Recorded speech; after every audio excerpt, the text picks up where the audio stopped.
One day, James had to wait at the station till Edward and his train came in. This made him cross. Late again! Edward laughed and James fumed away.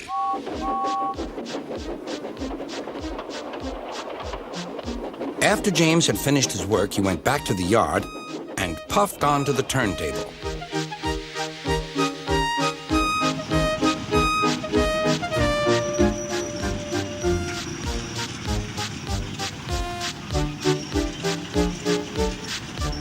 He was still feeling very bad-tempered. "Edward is impossible," he grumbled to the others. "He clanks about like a lot of old iron, and he is so slow, he makes us wait." Thomas and Percy were indignant. "Old iron? Slow? Why, Edward could beat you in a race any day." "Really," said James, "I should like to see him do it."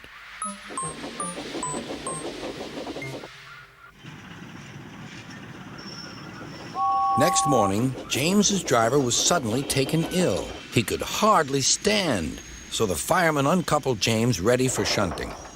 James was impatient. Suddenly, the signalman shouted. There was James puffing away down the line. "All traffic halted," called the signalman. Then he told the fireman what had happened. Two boys were on James's footplate fiddling with the controls. Phew! They tumbled off and ran when James started. The signalman answered the telephone. "Yes? He's here." "Right. I'll tell him. The inspector's coming at once. He wants a shunter's pole and a coil of wire rope." "What for?" wondered the fireman. "Search me, but you'd better get them quickly." The fireman was ready when Edward arrived.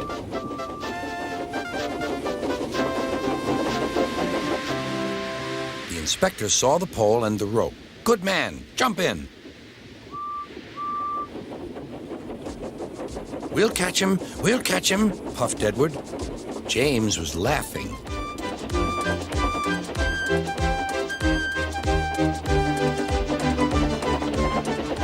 What a lark, he chuckled to himself.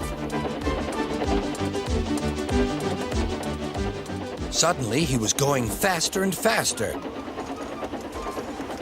He realized that he had no driver. "What shall I do? I can't stop! Help! Help!" We're coming, called Edward.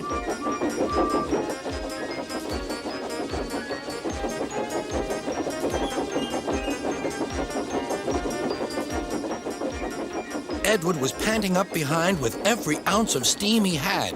At last, he caught up with James.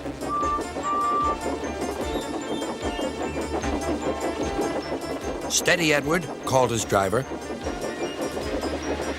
The inspector stood on Edward's front, holding a noose of rope in the crook of the shunter's pole.